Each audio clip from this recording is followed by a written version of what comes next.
नाज़रीन, ये बात तो आपके इल्म में है कि अफगानिस्तान से अमेरिका जा चुका है और अफगानियों ने उसे अपनी फतह करार दिया है। लेकिन वहीं दूसरी तरफ सऊदी अरबिया से भी अमेरिका अपनी फौज बुला रहा है और वहां का जो एयर डिफेंस था पेट्रियट, उसको भी हटा लिया है, जो कि अगर कोई हमला होता था यमन की जानिब से या ईरान की तरफ से खतरा था तो वो एयर डिफेंस उसको रोकता था और उनके हमले को नाकाम बना देता था। लेकिन अब अमेरिका ने उस एयर डिफेंस पेट्रियट को उठा लिया है, ले लिया है और सऊदी अरबिया से फौजें भी खाली कर दी है। तो जहां एक तरफ अफगानी फतह मना रहे हैं अमेरिकी फौजियों के जाने का, वही दूसरी तरफ बिन सलमान आले सऊद गम मना रहे हैं, दुख जता रहे हैं अमेरिका की फौज के इनखला का और पेट्रियट के उठाए जाने का। लेकिन नाज़रीन, अमेरिकी फौजी निकलने के बाद अब सऊदी अरबिया 3 ममालिक से राबता करना चाहता है। नंबर 1 चीन, नंबर 2 रशिया और नंबर 3 इसराइल। जी हां नाज़रीन, इस वक्त इसराइल से काफी खबरें आ रही है। ब्रेकिंग डिफेंस नामी इदारा है, उसके मुताबिक सऊदी ने अब इसराइल से राबते शुरू कर दिए हैं। ये अलल ऐलान है, वरना अंदरूनी ताल्लुकात तो बहुत पहले से हैं।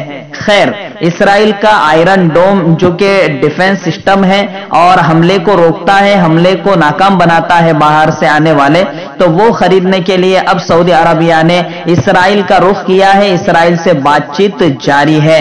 तो नाज़रीन, ये कहीं ना कहीं बहुत ही अहम खबर है कि सऊदी अरबिया बावजूद इसके कि उनके पास खुदा ने तेल की दौलत दी है, गैस की दौलत दी है और भी मादनियात की दौलत दी है, उसके बावजूद भी उनके पास अपना दिफाई निजाम नहीं है, दिफाई सिस्टम नहीं है, बल्कि अमेरिका के भरोसे पर वो जी रहे हैं। और अमेरिका की फौज को उन्होंने बहुत से इलाकों में उतार रखा था, उसकी तफसील मैं नहीं बताना चाहता वरना वीडियो बड़ा हो जाएगा।